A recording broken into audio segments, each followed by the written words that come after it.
செய்திகளுக்கு அப்பால் நிகழ்ச்சியில் மீண்டும் உங்களை சந்திப்பதில் மகிழ்ச்சி. வணக்கம். உங்களை மகிழ்ச்சி கடலில் ஆழ்த்தவிருக்கிறேன். இசை ஞானி இளையராஜா சாரோட ஒரு பிரம்மாண்டமான இசை நிகழ்ச்சி 11th ஜூலை 2026 ஓவோ அரீனா வெம்ப்லியில நடக்க இருக்கு. இன்றைய தினம் மிகவும் ஒரு முக்கியமான ஒரு வழக்குக்காக பிள்ளையான் மட்டக்களப்பு நீதவான் நீதிமன்றத்துக்கு அழைத்து செல்லப்பட்டார். பலத்த எதிர்பார்ப்பும் பலத்த பரபரப்பும் பலரிடமும் இருந்தது. ஊடகங்கள், அவரது ஆதரவாளர்கள் மற்றும் மக்களிடம் இருந்தது. பிள்ளையான் நீண்ட காலத்தின் பின்னர் இன்று மட்டக்களப்புக்கு அழைத்து வரப்படுகிறார் என்று அவர்களது ஆதரவாளர்கள் பலரும் நீதிமன்ற வளாகத்தில் சூழ்ந்திருந்தார்கள் மற்றும் ஊடக பரப்பிலும் மிக முக்கியமான ஒரு பேசு பொருளாக மாறியிருந்தது. இன்றைய தினம் நீதிமன்றத்துக்கு அழைத்து செல்லப்பட்ட பிள்ளையான் அவர் ஒரு முக்கியமான விடயத்தை கூறியிருந்தார். அனுரவின் வாய் போலதான் பொய்கள் என்று கூறியதுடன் உங்களுக்கு இப்போது மகிழ்ச்சி தானே அல்லது சந்தோஷம் தானே என்று அங்கிருந்த ஊடகவியலாளர்களை பார்த்து கொண்டு அந்த பேருந்தில் அவர் கடந்து செல்லுகின்ற காட்சிகளையும் நீங்கள் இப்போது பார்க்கக்கூடியதாக இருக்கும்.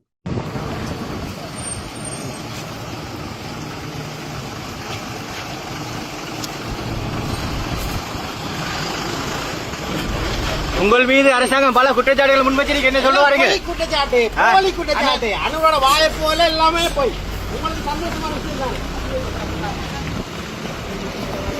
மட்டக்களப்பில் இடம்பெற்ற 3 கொலை சம்பவங்கள் தொடர்பாக கைது செய்யப்பட்ட பிள்ளையான் மற்றும் ராணுவ புலனாய்வு பிரிவின் தகவலாளி அல்லது உளவாளியாக இருக்கக்கூடிய இருவரையும் பலத்த பாதுகாப்புக்கு மத்தியில் இன்றைய தினம் மட்டக்களப்பு நீதவான் நீதிமன்றத்தில் குற்றத்தடுப்பு புலனாய்வு பிரிவினர் ஆஜர்படுத்தியிருந்தார்கள். எதிர்வரும் 13ஆம் தேதி வரை விளக்கமறியலில் வைக்குமாறு நீதவான் உத்தரவிட்டதும் இங்கு குறிப்பிடத்தக்கது.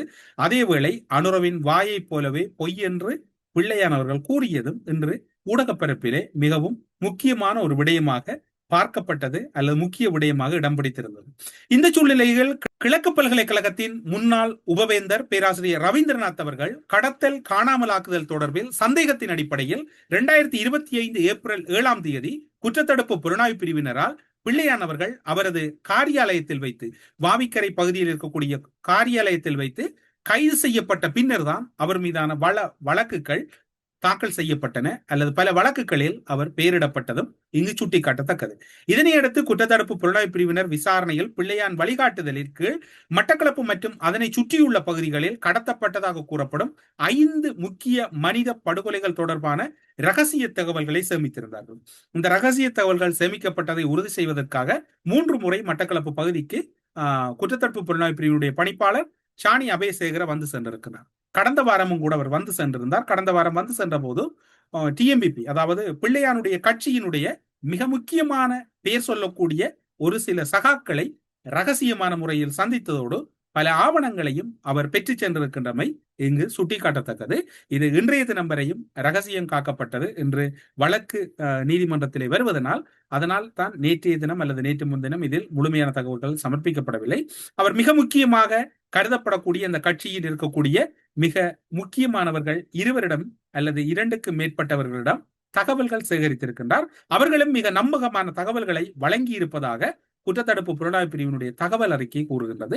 அந்த தகவல்களையும் அடிப்படையாக வைத்துத்தான் இன்று நீதிமன்றத்திலே சில சமர்ப்பணங்கள் செய்யப்பட்டிருப்பதாக கூறப்படுகிறது. இதன் அடிப்படையில் பார்க்கின்ற போது வவுனவதீவை சேர்ந்த போலீஸ் உத்தியோகத்தர் ஒருவர் சுட்டுக்கொலை மற்றும் ஆரியம்பதி பகுதியில் டிஎம்பிபி தமிழ் மக்கள் விடுதலை புலிகள் கட்சியினுடைய முக்கியஸ்தராக கருதப்படக்கூடியவர் படுகொலை காத்தாங்குடி பகுதியில் வைத்து, அதனோடு மட்டக்களப்பு பகுதியில் ஒரு வர்த்தகர் கடத்தி படுகொலை செய்யப்பட்ட சம்பவங்கள் தொடர்பில் மட்டக்களப்பு பிராந்தியத்தை மையமாக கொண்டு திட்டமிடப்பட்டு நடந்தமை இப்போது உறுதிப்படுத்தப்பட்டுள்ளது.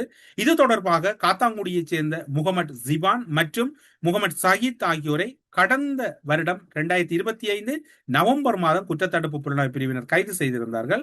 3 கொலை சம்பவத்தில் பிள்ளையான் மற்றும் போலீஸ் பாய்ஸ் அவர்களுக்கு இப்போது சிவப்பு எச்சரிக்கை விடுக்கப்பட்டிருக்கின்றது. கடந்த மாதமும் கூட அவர் தொடர்பான ஒரு வழக்கு நிலுவையில் இருந்த போது அவருக்கான சிவப்பு எச்சரிக்கை விடுக்கப்பட்டு அவர் இப்போது வெளிநாடு ஒன்றில் வசிப்பதாகவும் அந்த சிவப்பு எச்சரிக்கை தூதரகங்களுக்கு ஊடாக பரிமாறப்பட இருப்பதாகவும் கூறப்பட்டிருந்தது.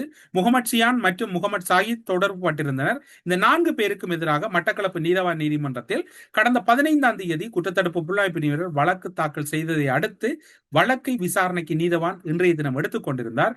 இதன்போது ராணுவ புலனாய்வு பிரிவின் தகவலாளிகள் 2வரையும் நீதிமன்றத்தில் ஆஜர்படுத்தி பிள்ளையானை பாதுகாப்பு காரணங்களுக்காக அழைத்து வரவில்லை, கடந்த தவணையில் என குற்றத்தடுப்பு புலனாய்வு பிரிவினர் தெரிவித்தனர். நீதவான் அடுத்த தவணைக்கு பிள்ளையான் நீதிமன்றத்தில் ஆஜர்படுத்துமாறு குற்றத்தடுப்பு புலனாய்வு பிரிவினருக்கு அறிக்கை மூலம் தகவல் ஒன்றை தெளிவுபடுத்தியிருந்தார். 3 பேரையும் இன்றைய தினம் அதன் அடிப்படையில் குற்றத்தடுப்பு புலனாய்வு பிரிவினர் நீதிமன்றத்திலே ஆஜர்படுத்தியிருந்தார்கள். இதனையடுத்து இன்றைய தினம் வழமைக்கு மாறாக நீதிமன்ற வளாகம் என்பது பாதுகாப்பு கெடுபிடிகள் அதிகமாக இருந்தது.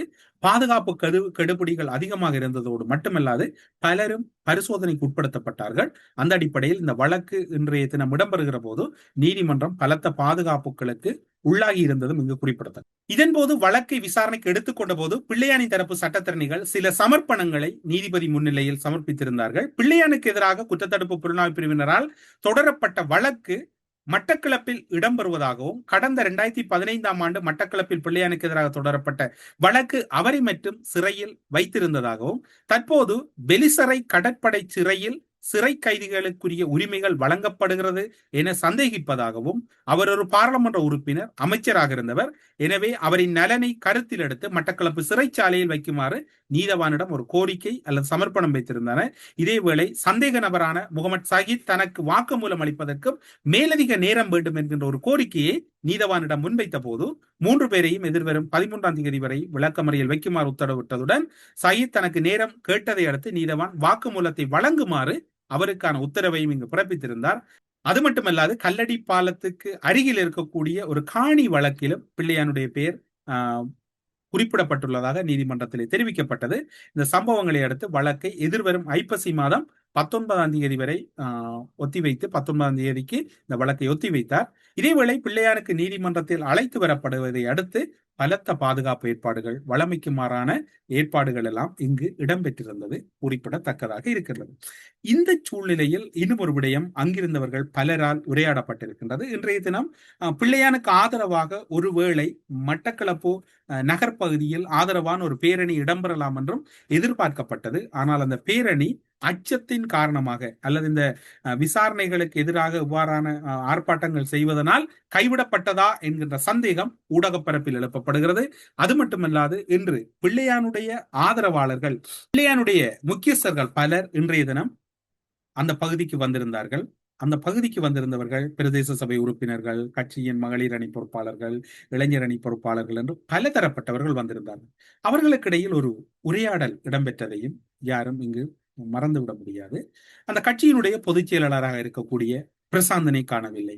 அந்த கட்சியினுடைய பதில் தலைவர் அல்லது இன்று பிள்ளையான் இல்லாத இடத்தில் கட்சியை நடத்துகிற ஜெயம் அல்லது திரவியம் அவர்களை காணவில்லை என்று அங்கிருந்த சிலர் முணுமுணுத்ததை ஊடகவியலாளர்கள் மூலம் அறிய கிடைத்திருக்கின்றது. எனவே பிரசாந்தனும் ஜெயம் அவர்களும் அந்த இடத்தில் பிரசன்னமாகவில்லை ஏன் என்கின்ற சந்தேகம் அந்த கட்சியின் இருக்கக்கூடிய அடிமட்ட தொண்டர்களிடம் எழுந்திருக்கின்றது. பிள்ளையான் நீதிமன்றத்துக்கு கிட்டத்தட்ட 1 வருடத்துக்கு பின்னர் அழைத்து வரப்படுகிறார். அழைத்து வரப்படுகின்ற போது அவருக்கு ஆதரவாக பலர் சென்ற போது முக்கியஸ்தர்கள் யாரும் வரவில்லை என்கின்ற ஒரு கருத்து முன்வைக்கப்படுகிறது. அதற்கு முன்பால் பிள்ளையான் சிறையில் இருக்கின்ற போது கூட முக்கியஸ்தர்கள் யாரும் சென்று சந்திப்பதில்லை என்கின்ற ஒரு கருத்தும் முன்வைக்கப்படுகிறது. ஆனால் குற்றத்தடுப்பு புலனாய்வு பிரிவினுடைய மூத்த அதிகாரிகளை அந்த கட்சியினுடைய பல முக்கிய நிர்வாகிகள் ஏன் சந்திக்கிறார்கள் என்கின்ற சந்தேகமும் அந்த கட்சி உறுப்பினர்களிடையே எழுந்திருக்கின்றது. இவற்றுக்கு என்ன ஆதாரம் இருக்கிறது என்று கேட்டால், தேவை ஏற்பட்டால் யார் யார் சந்தித்தார்கள், எப்படி சந்தித்தார்கள், என்னென்ன ஆதாரம் கொடுத்தார்கள் என்பதை காலக்கிரமத்திலே கூறக்கூடியதாக இருக்கும். ஏனென்றால் பலரும் என்று உயிர் தப்பினால் போதும் என்கின்ற அளவிலே அந்த கட்சியில் இருந்து கொண்டிருக்கின்றார்கள். உங்கள் அனைவருக்கும் ஞாபகம் இருக்கும், தேத்தாத்தீவு பகுதியிலே ஒரு பொறியியலாளர் பெண் ஒருவர் அந்த தேத்தாத்தீவு யூதா தேவாலயத்துக்கு முன்னால் வைத்து படுகொலை செய்யப்பட்டார். அந்த படுகொலை செய்யப்பட்ட விவகாரத்தையும் இதே தளத்திலே சுமார் 1 வருடங்களுக்கு முன்னர் கூறியதாக நான் நினைக்கின்றேன். அந்த விசாரணையும் இப்போது முன்னெடுக்கப்பட்டிருக்கிறது. அதனோடு தொடர்பான ஒருவர் இப்போது களுவாஞ்சிக்குடி அண்டிய பகுதிகளிலே ஒரு தவிசாளராக இருக்கின்றார். அந்த கோப்புகளும் எடுக்கப்பட்டிருக்கும். அவர் வேறு யாரும் அல்ல, அவர் களுவாஞ்சிக்குடியில் இருந்த கருணா அலுவலகத்தில் ஒரு காலத்திலே மிக முக்கியமான தாதாவாக இருந்ததாக குற்றத்தடுப்பு புலனாய்வு பிரிவினரிடம் பொதுமக்கள் சார்பில் முறைப்பாடு அளிக்கப்பட்டிருக்கிறது. வெகு விரைவிலே அவர் எவ்வாறாக இருக்க போகிறார் அல்லது அவர் தொடர்பான நடவடிக்கைகளை எவ்வாறு ஆளுநர் எடுக்க போகிறார் என்கின்ற இன்னொரு நெருக்கடி நிலை ஆளுநருக்கு வந்திருக்கின்றது. விசாரணையை கருத்தில் கொண்டும் விசாரணைக்கு ஏதுவாகவும் ஆளுநர் உள்ளூராட்சி சபைகளில் ஆதிக்கம் செலுத்துவது தவிர்க்கப்பட வேண்டும். அது அனுமதிக்க முடியாது என்பது எல்லோருடைய நிலைப்பாடாகவும் இருக்கிறது. ஆனால் குற்றச்சாட்டுகளோடு தொடர்பானவர், பல ஆயுத குழுக்களோடு தொடர்பான ஒருவர் அதற்குள் இருக்கிறார் என்றால் அவர் தொடர்பில் ஆளுநர் உள்ளூராட்சி மன்றங்களின் அதிகாரங்களை பார்ப்பதா அல்லது விசாரணைகளை முன்னெடுத்து செல்வதற்காக தன்னுடைய அதிகாரத்தை பயன்படுத்துவதா என்கின்ற ஒரு நெருக்கடி நிலை இருக்கின்றது. ஏனென்றால் வடமாகாணத்தில் 2 உள்ளூராட்சி சபை உறுப்பினர்களை ஆளுநர் தேவையற்ற விதத்தில் நீக்கியதாக அந்த பகுதியில் இருக்கக்கூடிய எதிர்ப்புகள் பலமாக எழுந்திருக்கக்கூடிய சூழ்நிலையில் மட்டக்களப்பு மாவட்டத்தில் ஆளுநர் எவ்வாறு செயற்பட போகிறார் என்பதுதான் இப்போது இருக்கக்கூடிய சிக்கலாக இருக்கு. அது மட்டுமல்லாது ஒரு கட்டமான விசாரணை மட்டக்களப்பில் நடப்பதோடு மட்டக்களப்பு மாவட்டத்துக்கு வெளியில் கொழும்பு மாவட்டத்தில் கல்கிசை நீதவான் நீதிமன்றத்திலே கிழக்கு பல்கலைக்கழகத்தின் முன்னாள் உபவேந்தர் கடத்தல் காணாமல் ஆக்குதல் தொடர்பான வழக்கு கல்கிசை நீதவான் நீதிமன்றத்தில் இடம்பெற்று வருகின்றது. இது ஒரு தொடர் சங்கிலியாக இந்த வழக்கு விசாரணைகள் இடம்பெறுகிறது. சுரேஷ் அளவுக்கு ஏதேனும் ஒரு அசம்பாவிதம் நடந்து விடுமோ என்கின்ற அச்சம் இன்னும் ஒரு தரப்பிடம் இருக்கின்றது. 3ஆம் தேதி நெருங்கி வருகிறது. 1ஆம் தேதி அண்மித்து விட்டது. இதன் பின்னர் இன்னும் ஒரு பெரும் அனர்த்தம் அல்லது ரணகலமான அரசியல் சூழல் இலங்கையில் எதிர்பார்க்கப்படுகிறது. குறிப்பாக சொல்ல போனால் சுரேஷ் சாலேவுக்கும் பிள்ளையானுக்கும் இடையில் தொடர்பு என்பது 2 பேரும் நிராகரித்தாலும் சுரேஷ் சாலே பல விடயங்களை ஒத்துக்கொண்டிருக்கிறார். இப்போது இருக்கக்கூடிய சூழ்நிலையில் சுரேஷ் சாலேவுக்கும் அந்த தமிழ் ஆயுத குழுக்களிலே சுரேஷ் யாலவோடு தொடர்பாக இருந்த பலருடைய பெயர்கள் உச்சரிக்கப்பட்டு விட்டன. அதில் குறிப்பாக ஒரு படுகொலையை செய்வதானால் எவ்வாறு காயினப்பு, இவ்வாறான வகையில் அவர்கள் கட்டமைப்பது என்கின்ற தகவல் எல்லாம் இப்போது வழங்கப்பட்டிருக்கிறது. குறிப்பாக ஜோசப் பரராஜசிங்கம் வழக்கு என்பது மட்டக்களப்பிலே நடத்தப்பட்டாலும் அதற்கான கட்டளைகள் எங்கிருந்து பிறப்பிக்கப்பட்டது என்கின்ற தகவல் எல்லாம் இருக்கின்றன.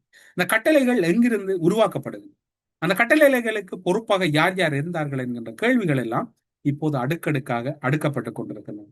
பிள்ளையான் மீது கிட்டத்தட்ட பல குற்றச்சாட்டுகள் இருந்தாலும் ஆதாரத்தை தேடுகின்ற விடயத்தில் இப்போது 8-9 விடயங்களை ஆதாரம் திரட்டப்பட்ட வழக்குகளாக மாற்றுவதில் அரசு தரப்பு முயற்சித்திருக்கின்றது. ஆதாரங்களோடு பல விடயங்கள் சமர்ப்பிக்கப்பட்டிருக்கின்றன. அது மட்டுமல்லாது கடத்தல் காணாமலாக்குதல் கப்பம் பெறுதல் தொடர்பிலும் தீவுச்சேனை பகுதி இப்போது பரிசோதிக்கப்பட வேண்டிய ஒரு இறுதி கட்டத்தில் இருக்கின்றது. தீவுச்சேனை பிள்ளையான் தரப்பினர் அதாவது டிஎம்பிபி அமைப்பினர் இருந்த பகுதியை வெளிநபர்கள் நடமாட்டங்கள் மிக நுணுக்கமாக அவதானிக்கப்படுகின்றன. அந்த பகுதியில் இருக்கக்கூடிய நடமாட்டங்கள் அவதானிக்கப்படுவதுடன் அந்த பகுதிக்கு 2-3 முறை குற்றத்தடுப்பு புலனாய்வு பிரிவினர், போலீசார், விசேட அதிரடிப்படையினர் சென்று திரும்பி இருக்கிறார்கள். காரணம் என்னவென்று சொன்னால் அந்த பகுதியில் சித்திரவதை கூடம் ஒன்று இருந்ததாக அதில் தப்பிய பல வாக்குமூலங்களை மனித உரிமைகள் ஆணைக்குழு மற்றும் மனித உரிமைகள் அமைப்புகளிடம் வழங்கி இருக்கிறார்கள். எனவே தீவுச்சேனை என்பது எப்படி இருந்தது என்கின்ற விடயங்கள் கேட்கப்படுகின்றன. தீவுச்சேனையை வழிநடத்திய அதற்கு உணவு விநியோகத்துக்கு பொறுப்பாக இருந்த ஒருவர் அது தொடர்பான பல உண்மைகளை உடைத்திருக்கிறார். அது மட்டுமல்லாது அந்த தீவுச்சேனை முகாமுக்கு பொறுப்பாக இருந்த 2 பேர் அவர்களும் அரச சாட்சியாக மாறியிருக்கிறார்கள். தீவுச்சேனை யாரால் வழிநடத்தப்பட்டது, எப்படி வழிநடத்தப்பட்டது, ரவீந்திரநாத் அங்கு அழைத்து வரப்பட்டது என்பது உண்மை, அதற்குள் அவர் உண்மையில் வதைக்கப்பட்டாரா என்கின்ற உண்மைகளை எல்லாம் 3 அரசு தரப்புக்கு கூறியிருக்கிறார்கள். எவ்வாறு கூறினார்கள், என்ன கூறினார்கள் என்ற எதுவும் தெரியாது. ஆனால் தீவுச்சேனையில் டிஎம்பிபியினுடைய கட்டுப்பாட்டில் இருந்ததா இல்லையா என்கின்ற சந்தேகத்தை தீர்த்துக் கொள்வதற்காக குற்றத்தடுப்பு புலனாய்வு பிரிவினர் பல கோணங்களில் விசாரித்ததில் 3 அதற்கு சாட்சியாக மாறி இருக்கிறார்கள். ஒருவர் உணவு விநியோகத்துக்கு பொறுப்பாக இருந்தவர், இன்னும் 2 அந்த முகாமுகளை பொறுப்பாக இருந்து நிர்வகித்தவர்கள் என்று கூறப்படுகிறது. பேரை நீங்கள் சிந்திப்பது புரிகிறது. உங்களுக்கு தெரிந்த 3 பேர்கள் தான். நீங்களே அந்த பெயர்களை இணைத்துக் கொள்ளுங்கள். யார் யார் என்று உங்களுக்கு புரிந்து கொள்ளும். என்றால் நாம் பேர் சொல்லுகின்ற போது அவர்களை நீங்கள் எப்படி அழைப்பீர்கள் என்று தெரியாது. அதனால் அந்த பெயரை நாம் தவித்துக் கொள்கிறோம். உங்களுக்கு அந்த பெயர் பரிச்சயமான பெயர், எனவே அவற்றை நீங்கள் அறிந்து கொள்ளுங்கள். அது மட்டுமல்லாது இன்னும் ஒரு விடயம், 2009ஆம் ஆண்டின் பின்னர் இந்த டிஎம்பிபி கட்சியில் இருக்கக்கூடிய பலருடைய வங்கி கணக்குகளில் இருக்கக்கூடிய பணம் எப்படி வந்தது என்கின்ற ஒரு தீவிர பரிசோதனை இப்போது இடம்பெற்றிருக்கின்றது.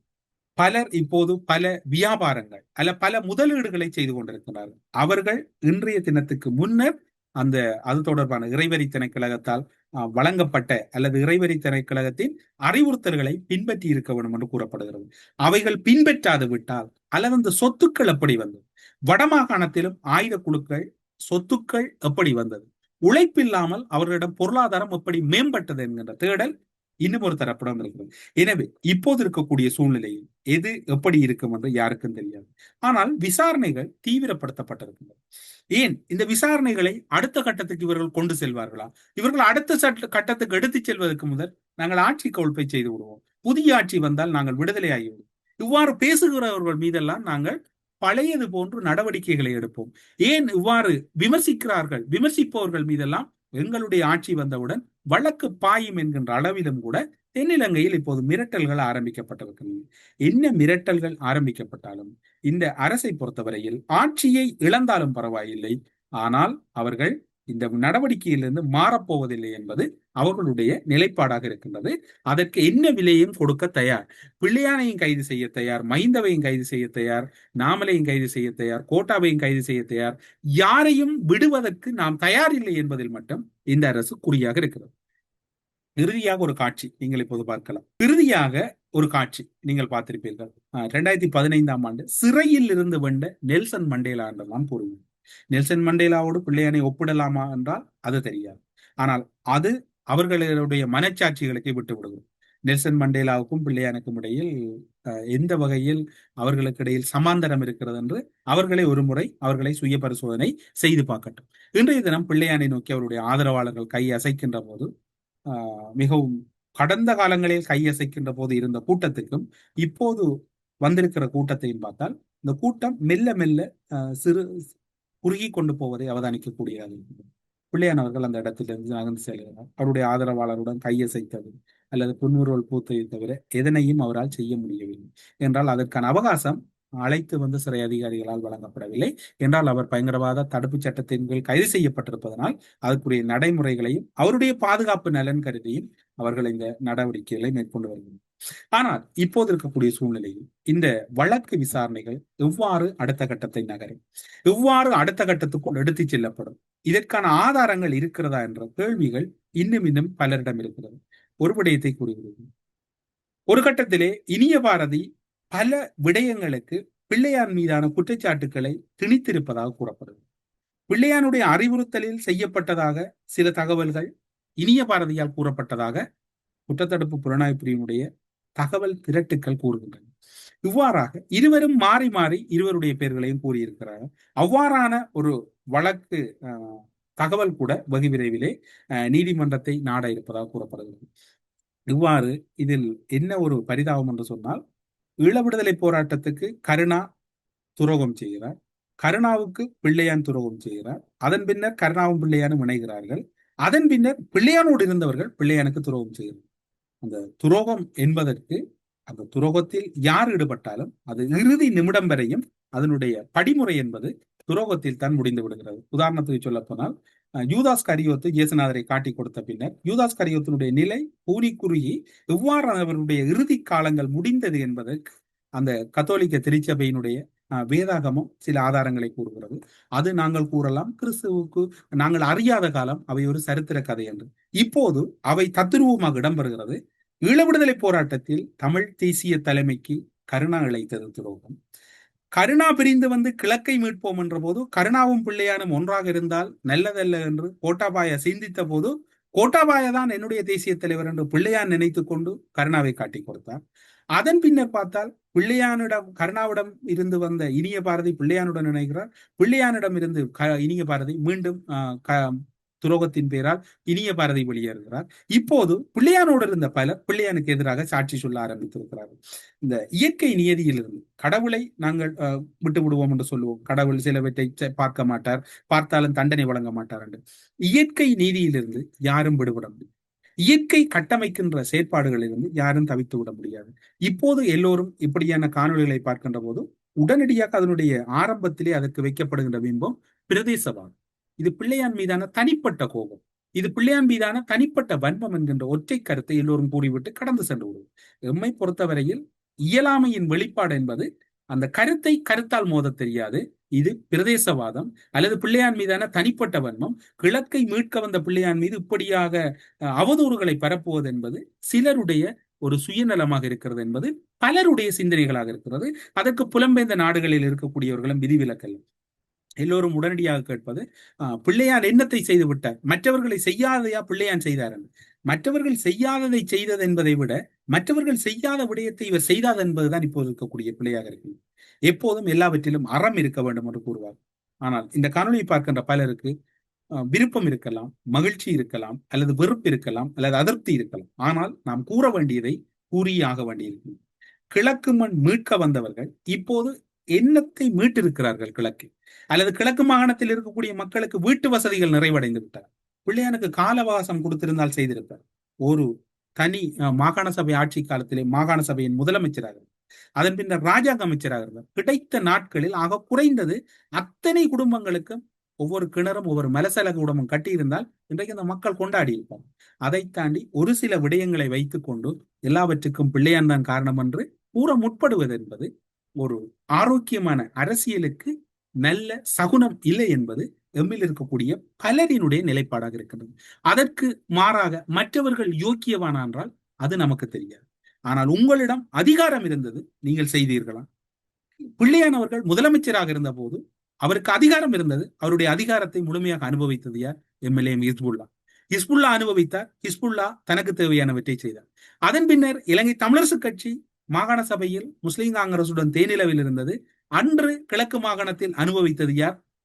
ஹாபிஸ் நசீர் அவர்கள் முதலமைச்சராக இருந்த போது 2 இயலாவாளிகள் அமைச்சராக இருந்த தமிழரசு கட்சியில் முஸ்லிம் சமூகத்தை வாழ வைத்தார். அது அவர்கள் மீது இருக்கக்கூடிய தவறல்ல, அவர்களிடம் இருக்கக்கூடிய நுட்பமான ராஜதந்திரம்.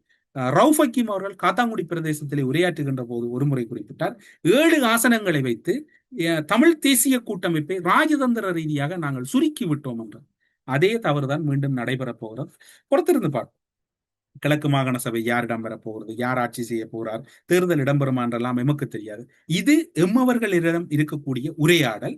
ஏன் இதனை கூறினோம் என்றால், சந்தர்ப்பம் கிடைக்கின்ற போது சில விடயங்களை தத்துரூபமாக கூற வேண்டிய ஒரு வரலாற்று கடமை ஒவ்வொரு ஊடகத்துக்கும் இருக்கிறது. அந்த அடிப்படையில் ஒரு பொறுப்பு வாய்ந்த ஊடகமாக பிள்ளையானின் ஆதரவாளர்கள் இது பொறுப்பில்லாத ஊடகம் என்று நினைத்தாலும், ஒட்டுமொத்த உலகத் தமிழர்களின் பொறுப்பு வாய்ந்த ஊடகமாக இந்த விடயத்தை இந்த இடத்திலே சுட்டிக்காட்ட வேண்டிய காலத்தின் கடமை எம்மிடம் இருக்கிறது என்பதன் அடிப்படையில் இந்த விடயத்தை கூறியிருக்கிறோம். மட்டக்களப்பு மாவட்டத்தில் இடம்பெறுகிற பல வழக்குகள் தொடர்பான பல காணொளிகளை நாங்கள் 1 வருடங்களுக்கு முன்னரே வெளிப்படுத்தி இருந்தோம். அவை இப்போது மெல்ல மெல்லமாக அசைந்து கொண்டிருக்கிறது. தேத்தாத்தீவு பொறியியலாளர் படுகொலை வழக்கம் வெகு விரைவிலே எடுத்துக்கொள்ளப்பட இருக்கின்றது. அது தொடர்பான திரட்டுக்கள் மேற்கொள்ளப்படுகிறது. எனவே இந்த தகவல்களோ செய்திகளுக்கு அப்பால் நிகழ்ச்சியிலிருந்து பிள்ளையானை சந்திக்க வந்த ஆதரவாளர்களுக்கு ஏமாற்றமாக மாறிய 2 முக்கிய புள்ளிகள் தலைமறைவு என்பதுதான் அவர்களிடம் இருக்கக்கூடிய மேலதிகமான செய்தியாக இருக்கிறது. அடுத்த முறை அவர்கள் பிள்ளையானை அழைத்து வருகின்ற போது இதனை விட இன்னும் குறைவான மக்கள் தான் பார்க்க வருவார்களா என்கின்ற கேள்வி எழுகிறது என்று கூறி எல்லோரும் கூறினார்கள், இன்று நீதிமன்ற வளாகம் நிறைந்துவிடும், பிள்ளையானுக்காக பலர் வருவார்கள் என்று. ஆனால் யாரும் வரவில்லை. அந்த கட்சியின் பொறுப்பு நிலையில் இருந்த இருவரும் வரவில்லை என்பதுதான் வந்தவர்களுக்கு ஏமாற்றமாக இருக்கிறது என்று கூறி பல விடயங்களில் இயற்கை நீதிக்கு யாரும் விதிவிலக்கில்லை என்கின்ற ஒரு செய்தி மீண்டும் மீண்டும் சொல்லப்படுகிறது. தவறிழைத்தால் அதற்கு தண்டனை இயற்கையால் நிச்சயமாக கிடைக்கும் என்பதற்கு பல சாட்சிகள் தம் கண் முன்னே கொட்டி கிடக்கிறது என்று கூறி செய்திகளுக்கு அப்பால் நிகழ்ச்சியிலிருந்து விடைபெற்றுக் கொள்கிறோம். நன்றி, வணக்கம். உங்களை மகிழ்ச்சி கடலில் ஆழ்த்தவிருக்கிறேன். இசை ஞானி இளையராஜா சரோட ஒரு பிரம்மாண்டமான இசை நிகழ்ச்சி 11th ஜூலை 2026 ஓவோ அரீனா வெம்ப்லியில நடக்க இருக்கு.